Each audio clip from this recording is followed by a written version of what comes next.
Zef Kirui, KTN News. Now, Court of Appeal Judge Sankale has moved to court to stop the Judicial Service Commission from hearing two petitions filed seeking his removal. The petitions filed by activist Okia Omtata and the late billionaire businessman Tob Cohen's sibling Gabriel Hannah Van Straten were on the basis that Sankale was not eligible to continue holding office of a judge in the Court of Appeal over gross misconduct. Sankale, however, in a sworn affidavit, wants JSC restrained until a case between him and the Inspector General of Police and the DCI is heard and determined. Court of Appeal Judge Sankale, in spirited efforts to save his career, has now turned his guns on the Judicial Service Commission, seeking the courts to stop it from hearing two petitions seeking his ouster from office. In a sworn affidavit, Sankale says in a letter dated 21st of December this year, he asked JSC not to consider the request to hound him from office on mere allegations that he was involved in the murder of the late Dutch tycoon Tob Cohen, but that the JSC never responded.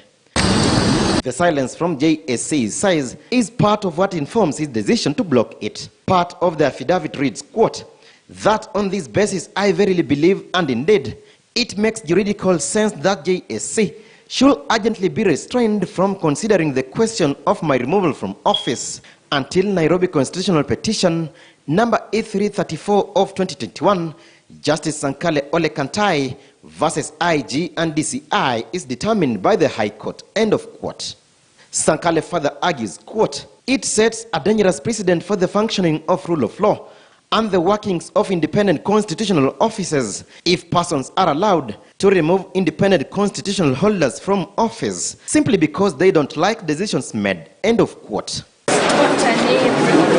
Human rights activist Okia Omtata, in his petition seeking the removal of the appellate court judge over the saga surrounding the murder of Dutch tycoon Tob Cohen, relied on the affidavit filed in the High Court by the DCI, accusing the judge of fraudulently transferring shares in the late Tob Cohen's company to himself when he was in private practice on April 29, 1999, and later he had transferred the same shares to Sarah Wairimu Kamotho on May 2, 2002. Thus argued Sankale was not eligible to continue serving as a judge.